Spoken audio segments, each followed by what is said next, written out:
الحمد لله نحمده ونستعينه ونستغفره ونعوذ بالله من شرور أنفسنا ومن سيئات أعمالنا. من يهده الله فلا مضل له ومن يضلله فلا هادي له، وأشهد أن لا إله إلا الله وحده لا شريك له، وأشهد أن محمدا عبده ورسوله. يا أيها الذين آمنوا اتقوا الله حق تقاته ولا تموتن إلا وأنتم مسلمون. يا أيها الناس اتقوا ربكم الذي خلقكم من نفس واحدة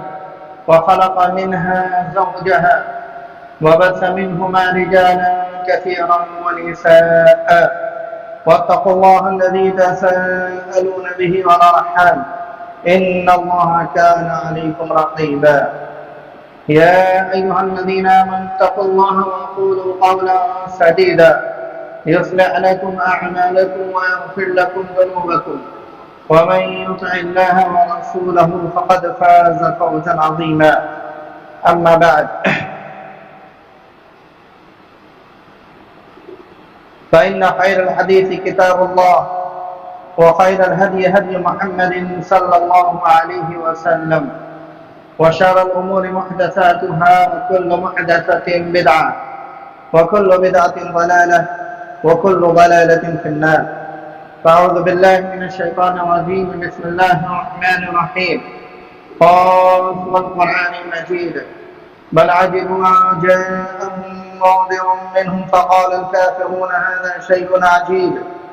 أئذا متنا وكنا ترابا ذلك رجع بعيد قد علمنا ما تنقص الأرض منهم وعندنا كتاب حفيظ بل كذبوا بالحق لما جاءهم فهم في أمر مريج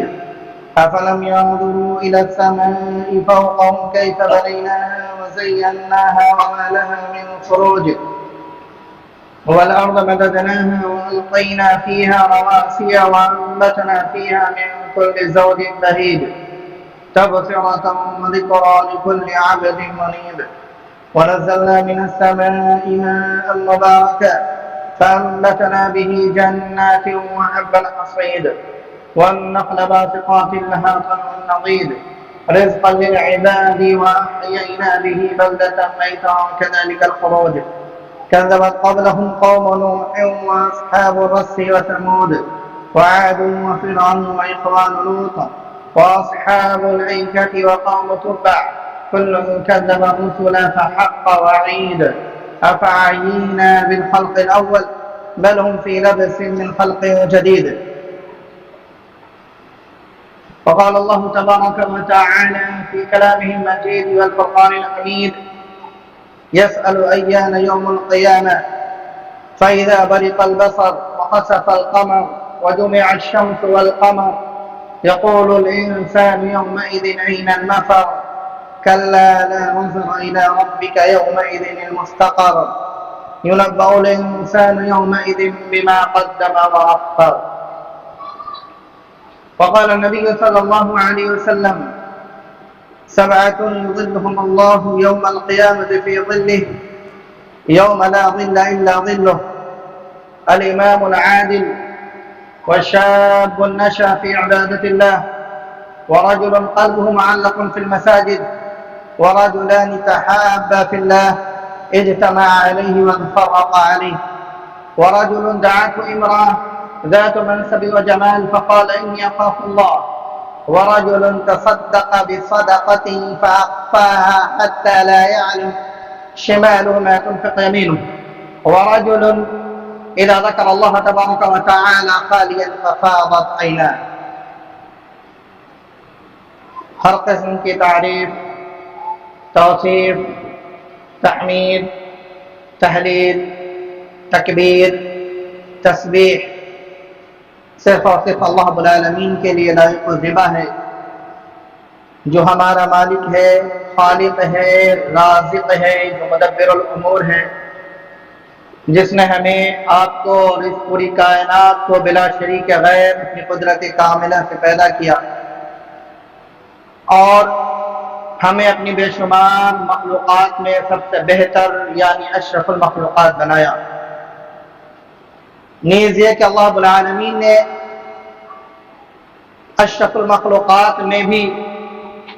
ہمیں اور آپ کو اس امت میں پیدا کیا جس امت کے افضل ہونے، جس امت کے خیر امت ہونے کی گواہی خود خالق کائنات نے اپنی مقدس کتاب قرآن مجید کے اندر دی۔ کنتم خیر امت اخرجت للناس تأمرون بالمعروف وتنہون عن المنکر۔ بے شمار درود و سلام نازل ہوں تمام انبیاء اور رسول پر، اور بالخصوص جناب محمد رسول اللہ صلی اللہ علیہ وسلم پر، اللہم بارک وسلم علیہ۔ محترم بزرگوں، دوستوں، نوجوان ساتھیوں، عزیز بچوں اور پردہ نشین اسلامی ماں بہنوں، ہم مسلمان ہیں اور بحیثیت مسلمان ہمارے لیے لازم اور ضروری ہے کہ ہم اپنے ایمان کو ان چیزوں کے اوپر جن پر ایمان لانا ہمارے آپ کے لیے واجب ہے مستحکم اور مضبوط رکھے۔ اللہ رب العالمین نے جن چیزوں پر ایمان لانے کو ہمارے لیے لازم اور ضروری قرار دیا، جن چیزوں پر ایمان لانا ہمارے لیے واجب ہے، ان میں سے ایک قیامت اور آخرت کا ایمان بھی ہے۔ جیسے ہی قیامت کا تذکرہ ہمارے اور آپ کے سامنے آتا ہے، ہمارے رونگٹے کھڑے ہو جاتے ہیں۔ قیامت کا وہ منظر جو قرآن نے ہمارے سامنے پیش کیا ہے، جب ان مناظر کو ہم اور آپ پڑھتے ہیں اور اس کو سمجھ کر پڑھتے ہیں تو ہمارے بدن میں ایک عجیب سی بے چینی کپکپی طاری ہو جاتی ہے۔ مختلف انداز میں مختلف مقامات پر اللہ رب العالمین نے کہیں اجمالی طور پر تو کہیں تفصیلی طور پر قرآن مجید کے ہولناکیوں کو قرآن مجید کے اندر بیان کیا ہے۔ قیامت کی ہولناکیوں کو، قیامت کیا ہے؟ جب یہ سوال ہمارے ذہن میں آتا ہے، اللہ کے نبی صلی اللہ علیہ وسلم نے جب اس قیامت کا تذکرہ اپنے زمانے میں پائے جانے والے مومنین اور مسلمانوں کے نزدیک صحابہ کے درمیان کیا، کفار و مشرکین کے سامنے کیا، تو اس وقت بھی ان کے ذہن میں ایک سوال آیا۔ وہ پوچھتے تھے، تفصیل جاننے کی کوشش کرتے تھے، کفار پوچھتے تھے کہ قیامت کیا؟ اللہ تعالیٰ نے اس کا نقشہ کھینچا، یسأل ایان یوم القیامہ۔ یہ لوگ آپ سے قیامت کے متعلق سوال کرتے ہیں، پوچھتے ہیں، آپ بتائیے قیامت یہ وہ دن ہے فَإِذَا بَرِقَ الْبَصَرُ، جس دن آنکھیں پتھرا جائیں گی، وَخَسَفَ الْقَمَرُ، جس دن چاند بے نور ہو جائیں گے، وَجُمِعَ الشَّمْسُ وَالْقَمَرُ، جس دن اللہ رب العالمین شمس کو، سورج کو اور چاند کو اکٹھا کر دے گا۔ یقول الانسان یومئذ این المفر،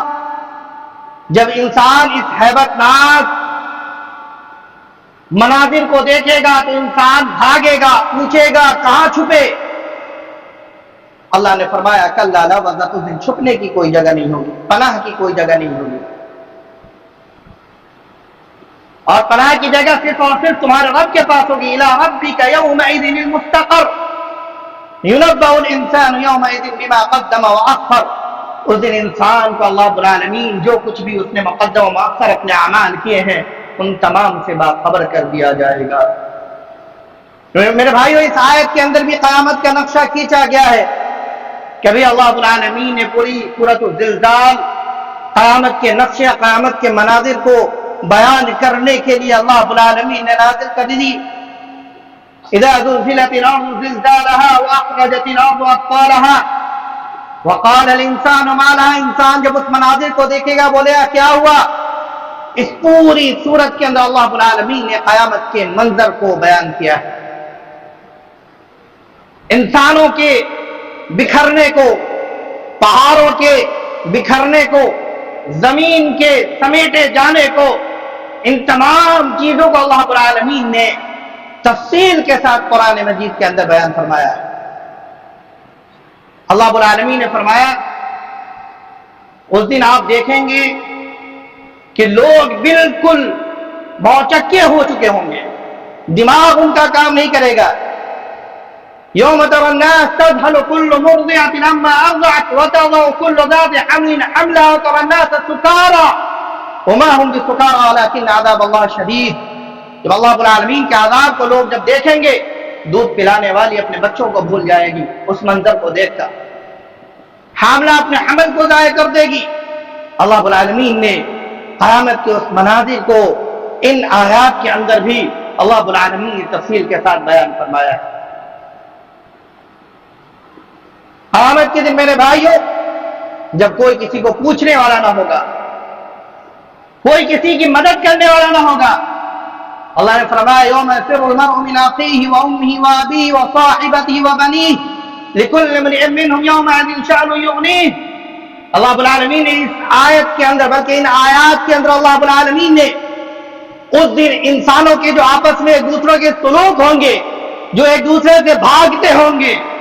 انسان اپنے آپ کو کس قدر بے بس محسوس کرے گا. اللہ رب العالمین اس کا نقشہ کھینچا کہ باپ بیٹے سے بھاگے گا، بیٹا باپ سے بھاگے گا، بیوی شوہر سے بھاگے گی، شوہر بیوی سے بھاگے گا، ہر ایک دوسرے سے چھپتا چھپاتا رہے گا، کوئی کسی کی مدد کرنے والا نہیں ہوگا. میرے بھائیو قیامت کا ایک منظر، قیامت کے ایک حالات یہ بھی ہے جسے آپ صلی اللہ علیہ وسلم نے بیان فرمایا تدنى الشمس يوم القيامة من الخلق کمقدار میل، کہ اس دن سورج کو ایک میل کے مسافت کے قریب کر دیا جائے گا لوگوں سے. آپ تصور کریں، آپ غور کریں، آج سورج جو ہم سے لاکھوں کروڑوں میل کے فاصلے پر ہے، جب سورج کی تپش اور سورج کی گرمی بڑھتی ہے، ہمارا آپ اس کی تپش سے، اس کی گرمی سے بچنے کے لیے نہ جانے کیا کچھ اپناتے ہیں. کبھی پنکھے کا سہارا لیتے ہیں، کبھی اے سی کا سہارا لیتے ہیں، کبھی کولر کا سہارا لیتے ہیں، کبھی درختوں کے نیچے لیٹ کر اس کی ہواؤں سے، اس کی ہواؤں کے ذریعے اور کھلی فضاؤں کے ذریعے ہم اس گرمی سے بچنے کی کوشش کرتے ہیں. لیکن اس منظر کو یاد کرو، اس منظر کا تصور کرو، اس وقت کا اپنے ذہن میں لاؤ جب کوئی چھپنے کی جگہ نہیں ہوگی، جب وہاں پہ کوئی اے سی، کوئی کولر، کوئی پنکھا نہیں ہوگا، کسی چیز سے بچنے اور چھپنے کی جگہ ہمارے اور آپ کے لیے نہیں ہوگی. اور سورج لاکھوں کروڑوں میل کے فاصلے پر نہیں، بلکہ سورج ایک میل کے فاصلے پر اتنا قریب ہوگا، اس وقت ہمارا اور آپ کا کیا حل ہوگا. اللہ کے نبی صلی اللہ علیہ وسلم نے اس حدیث کو بیان کرنے کے بعد فرمایا کہ جب سورج اتنا قریب ہوگا اس دن ہر کوئی اپنے اعمال اور اپنے گناہوں کے عوض پسینے میں شرابور ہوگا، پسینے میں ڈبکی لگا رہا ہوگا. کوئی گھٹنے تک پسینے میں ہوگا، کوئی کمر تک پسینے میں ہوگا، کوئی چھاتی تک پسینے میں ہوگا. بلکہ بعض لوگوں کے بارے میں آپ صلی اللہ علیہ وسلم نے فرمایا کہ بعض لوگ ایسے بھی ہوں گے کہ جو مکمل طور پر پسینے میں ڈوب رہے ہوں گے. ایسے وقت میں میرے بھائیوں جب کوئی کسی کو بچانے والا نہیں ہوگا، کہیں بھاگنے کی جگہ نہیں ہوگی، کہیں چھپنے کی جگہ نہیں ہوگی، ہر کوئی نفسی کے عالم میں ہوگا، ایسے وقت میں اللہ رب العالمین کچھ لوگوں پر خصوصی انعام و اکرام کرے گا. کچھ لوگ اللہ رب العالمین کے خصوصی مہمان ہوں گے، جن پر اللہ رب العالمین کی خصوصی عنایتیں ہوں گی، جنہیں اللہ رب العالمین تمام طرح آزمائشوں سے بچا لے گا. پسینے میں ڈوبنے، سورج کی گرمی اور اس کی شدت سے اللہ رب العالمین انہیں محفوظ رکھے گا،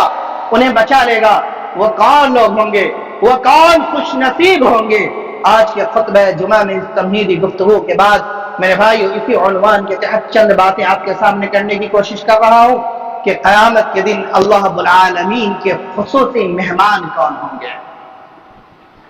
اس کا ذکر اللہ کے نبی صلی اللہ علیہ وسلم نے بڑی معروف و مشہور حدیث ہے، یہ عین کی حدیث ہے،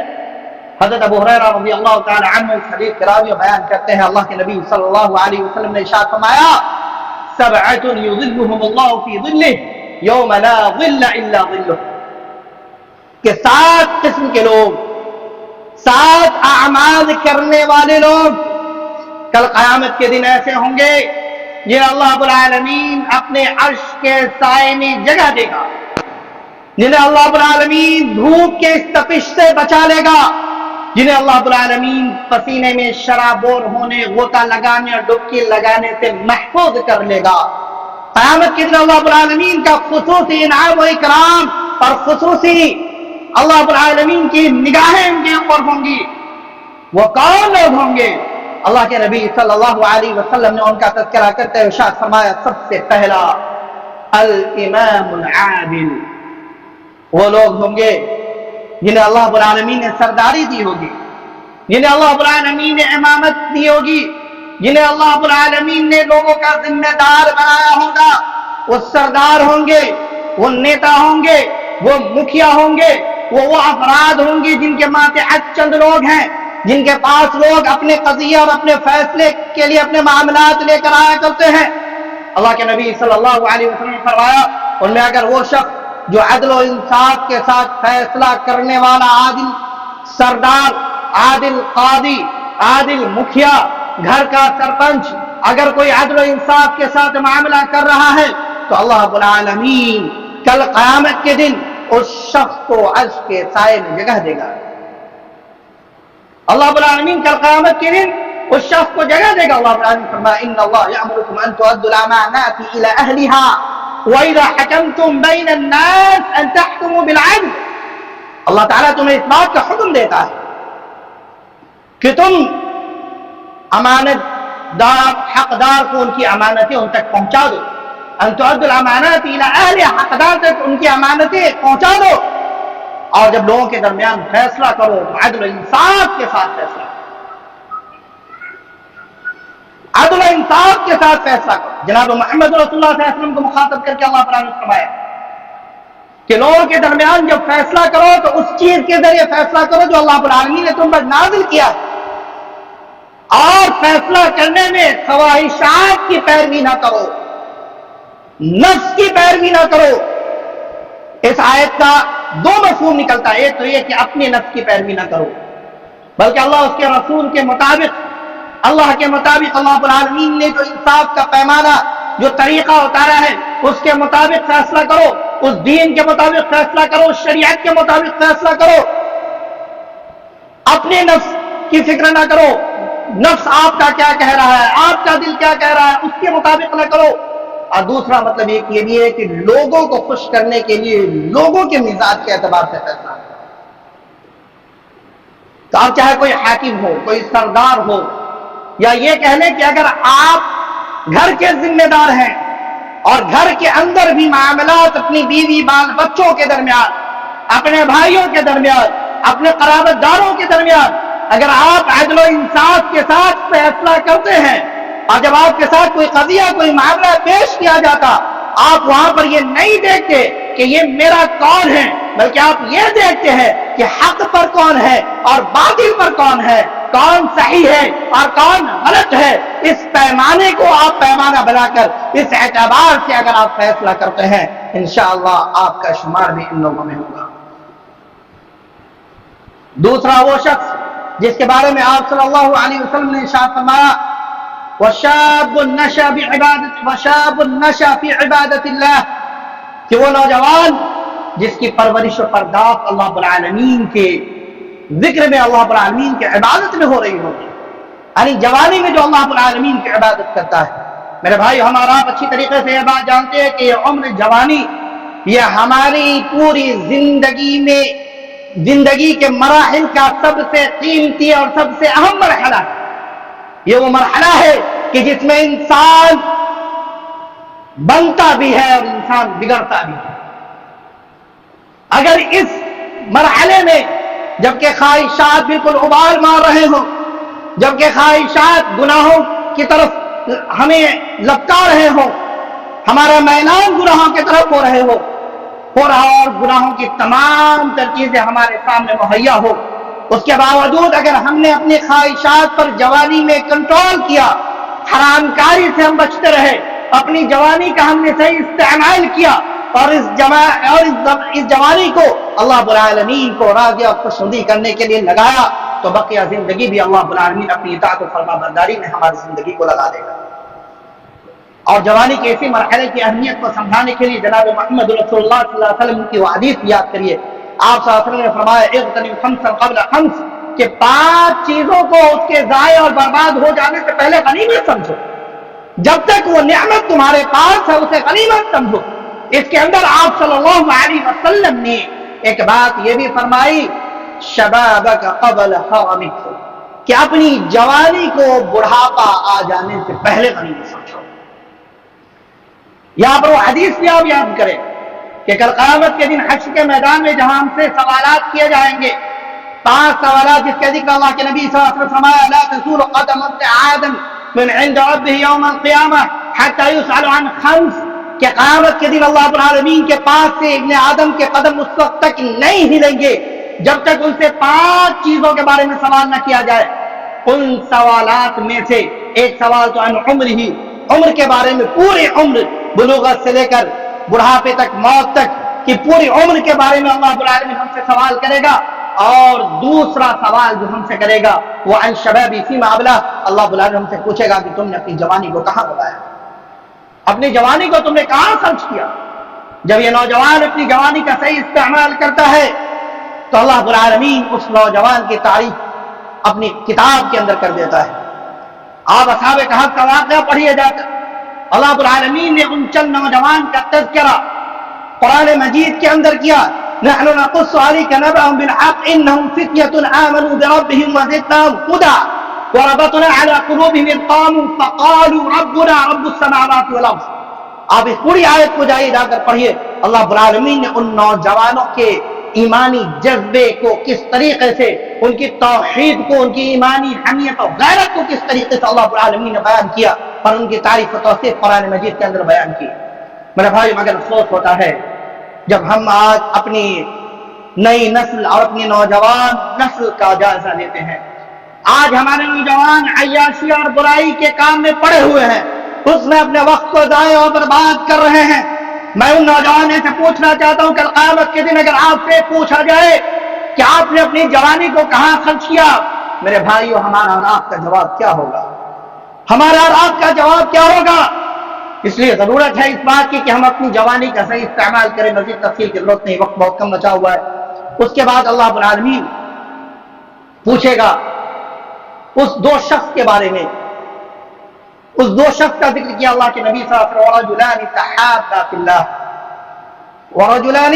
نہیں، اللہ کے نبی صلی اللہ علیہ وسلم فرمایا ورجل قلبه معلق فی المساجد، تیسرا وہ شخص جس کا دل مسجد سے لٹکا ہوا ہے، جو مسجد کو آباد کر رہا ہے۔ انما یعمر مساجد اللہ من آمن باللہ والیوم الآخر، اللہ رب العالمین نے فرمایا کہ مساجد کو آباد وہ لوگ کرتے ہیں جن کا ایمان اللہ پر اور آخرت کے دن پر ہوتا ہے، جو مساجد کو آباد کرتے ہیں۔ مسجد سے دل لٹکا ہوا، ایک نماز پڑھے اور دوسرے نماز کا انتظار کر رہے ہیں، ذکر کے مجالس میں، محافل میں، محفلوں میں، مجلسوں میں شرکت کر رہے ہیں، قرآن پڑھنے اور پڑھانے کا معاملہ اور سلسلہ مساجد کے اندر قائم کیے ہوئے ہیں۔ اللہ رب العالمین نے، اللہ کے نبی صلی اللہ علیہ وسلم نے حدیث کے اندر ان کا بھی تذکرہ کیا جن کا قیامت کے اندر اللہ رب العالمین عرش کے سائے میں جگہ دے گا۔ اسی طریقے سے اللہ کے نبی صلی اللہ علیہ وسلم فرمایا ورجلان تحابا فی اللہ، اور وہ 2 شخص جو آپس میں اللہ کے لیے محبت کر رہے ہوں، اجتمع علیہ وتفرق علیہ، جب ہم کسی سے محبت کریں تو صرف اس بنیاد پر کہ یہ اللہ کا نیک بندہ ہے، یہ مسلمان ہے، یہ ایمان والا، اس بنیاد پر نہیں کہ اس کے پاس پیسہ بہت ہے، یہ سیٹ ہے، جیسا عمومی طور پر ہوتا ہے، جو پیسے والے ہیں اس کی چمچا گیری لوگ کر رہے ہیں، آگے پیچھے دوڑ رہے ہیں، گھر کے بڑے پڑھلے درجے کا منافق، فاسق و فاجر کیوں نہ ہو، لیکن اگر اہل ایمان کوئی کمزور ہے، غریب ہے، مسکین ہے، لیکن اللہ کا ولی ہے، اللہ کی عبادت سے اپنی زبان کو، اپنے دل کو تر کیے ہوا ہے، ایمان کی شمع اس کے دل کے اندر روشن ہے، ہمارا آپ اس کی قدر اہمیت کو نہیں سمجھتے، ہمارا آپ اسے اہمیت نہیں دیتے، جبکہ یہ محبت اگر ایمان کی بنیاد پر محبت ہو، نیکی کی بنیاد پر محبت ہو، صالحیت کی بنیاد پر اگر محبت ہو تو یہ وہ محبت ہے جو ہمیں جنت کے اندر لے کر جانا ہے۔ کل قیامت کے دن اللہ رب العالمین حدیث قدسی اللہ رب العالمین کہے گا این المتحابین بجلالی، این المتحابون بجلالی، مجھ سے میرے سلسلے میں لوگوں سے آپس میں محبت کرنے والے لوگ کہاں ہیں؟ آؤ میں انہیں اپنے سائے میں جگہ دوں، جس دن آج کے دن کوئی دوسرا سایہ نہیں ہے۔ وہ واقعہ بھی آئے، آپ یاد کریے، ایک شخص ایک بستی میں جا رہا تھا، اللہ رب العالمین نے فرشتوں کو بھیجا، کہا جاؤ اس سے پوچھو کیوں دوسرے بستی میں جا رہے ہو؟ گئے جا کر سوال کیا کہاں جا رہے ہو؟ کہا فلاں بھائی سے ملنے۔ کیوں؟ کوئی معاملہ؟ کہا نہیں، میں اس سے اللہ کے لیے محبت کرتا ہوں۔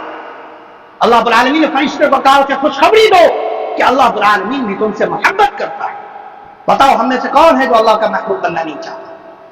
لیکن ہم ان اعمال کو اپنانے کے لیے تیار نہیں ہوتے جن اعمال کے ذریعے اللہ کے محبوب ہو سکتے ہیں۔ اسی طریقے سے اللہ کے نبی صلی اللہ علیہ وسلم فرمایا ورجل اذا دعته امرأة ذات منصب وجمال فقال اني اخاف اللہ، ایک ایسا شخص کہ اسے بدکاری کے لیے، زناکاری کے لیے، گناہ کا کام کرنے کے لیے حسین الجمیل اعلی حسب و نسب والی لڑکی اسے دعوت دے کہ آؤ آ کر میرے ساتھ زناکاری کرو، اور اس کے بعد وہ کہے انی اخاف اللہ، میں اللہ رب العالمین سے ڈرتا ہوں۔ یہ ممبئی شہر ہے، یہاں پر ہمارے نوجوان نسل کی کیا حالت ہے یہ بیان کرنے کی ضرورت نہیں ہے۔ آپ چلے جائیں پارکوں کے اندر، آپ چلے جائیں گھومنے ٹہلنے کی جگہوں پر، ابھی 2-3 جگہ میں گیا، دیکھ کر حیرت ہوئی کہ جتنی بھی لڑکیاں ہماری نوجوان جو پارکوں کے اندر گھوم رہی ہیں اپنے اپنے بوائے فرینڈ کے ساتھ، لڑکوں کے ساتھ نقاب کے اندر بے حیائی اور فحاشی کو عام کر رہے ہیں، نقاب پہنے ہوئے۔ یہ مسلمان آج ارتداد کے مسائل کس قدر ہمارے اور آپ کے درمیان بڑھتے چلے جا رہے ہیں، یہ ہم سے اور آپ سے مخفی نہیں ہے۔ اگر ہم نے اپنی عزت و آبرو کی حفاظت کی، اللہ کے نبی صلی اللہ علیہ وسلم کی حدیث یاد کرو میرے بھائیو، آپ نے کیا فرمایا؟ جو کوئی مجھے 2 چیزوں کی گارنٹی دے دے میں اسے جنت کی گارنٹی دیتا ہوں۔ وہ 2 چیزیں کیا ہے؟ اپنی زبان کی گارنٹی دے کہ اپنی زبان کا صحیح استعمال کرے گا، اور اپنی شرمگاہ کی گارنٹی دے کہ اپنی شرمگاہ کو حرام طریقے سے استعمال نہیں کرے گا، میں اسے جنت کی گارنٹی دیتا ہوں۔ اسی طریقے سے آپ صلی اللہ علیہ وسلم نے فرمایا ورجل تصدق بصدقة فأخفاها حتى لا تعلم شماله ما تنفق يمينه، کہ ایک آدمی صدقہ کر رہا ہے اللہ رب العالمین کے لیے، اس طریقے سے چھپ چھپا کر صدقہ کر رہا ہے کہ دائیں ہاتھ سے جو صدقہ کر رہا ہے بائیں ہاتھ کو اس کی خبر نہیں۔ ہمارا اور آپ کا معاملہ یہ ہے کہ جو کچھ بھی غریبوں مسکینوں کو دیتے ہیں اس کی فوٹوگرافی ہوتی ہے، پھر اس کی تشہیر ہوتی ہے، یہ ریاکاری سے بھرا ہوا سارا کام ہمارا اور آپ کا ہوتا ہے۔ اور آخری بات ورجل اذا ذکر اللہ تبارک و تعالی خالیا ففاضت عیناہ، اور ایک ایسا آدمی کہ جب تنہائی میں اللہ رب العالمین کو یاد کرتا ہے تو اس کی آنکھوں سے آنسو جاری ہو جاتے ہیں۔ انما المؤمنون الذین اذا ذکر اللہ وجلت قلوبهم، اہل ایمان کی مومنین کی صفات اللہ رب العالمین نے یہ بیان فرمائی کہ جب وہ اللہ رب العالمین کا ذکر کرتے ہیں تو ان کا دل پسیج جاتا ہے، اور جب ان کے سامنے اللہ رب العالمین کی آیتوں کی تلاوت کی جاتی ہے تو ان کے ایمان کے اندر اضافہ ہو جاتا ہے۔ میرے بھائیو، یہ 7 اعمال جو اس مختصر سے وقت میں اختصار کے ساتھ میں نے آپ کے سامنے بیان کیے، اگر ہم اور آپ ان کو اپنا لے، اگر ہم اور آپ ان کو اپنا لے تو انشاءاللہ کل قیامت کے دن جو نفسی کا عالم ہوگا اس وقت اللہ رب العالمین کی خاص عنایتیں ہم پر اور آپ پر ہوگی۔ اللہ رب العالمین سے دعا ہے کہ اللہ تبارک و تعالی ہم تمام کو خیر کی توفیق دے، نیک کاموں کی توفیق دے، دین کے اوپر اللہ رب العالمین ہم سب کو قائم و دائم رکھے جب تک اس دنیا کے اندر اللہ رب العالمین میں رکھے، ایمان اور توحید کے ساتھ اس دنیا کے اندر رکھے، اور جب ہمارا خاتمہ ہو تو ایمان اور توحید کے اوپر ہمارا آپ کا خاتمہ ہو۔ آمین ثم آمین۔ اقول قولی هذا استغفر الله لي ولكم ولسائر المسلمين انه هو الغفور الرحيم۔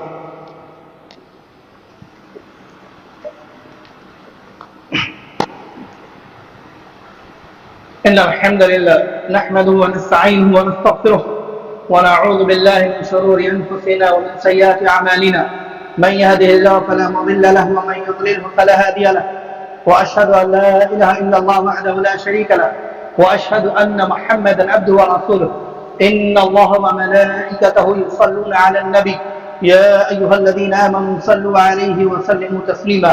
اللهم صل على محمد وعلى آل محمد كما صليت على إبراهيم وعلى آل إبراهيم إنك حميد مجيد اللهم بارك على محمد وعلى آل محمد كما باركت على إبراهيم وعلى آل إبراهيم إنك حميد مجيد إن الله يأمر بالعدل والإحسان وإيتاء ذي القربى وينهى عن الفحشاء والمنكر ولذكر الله أكبر والله يعلم ما تصنعون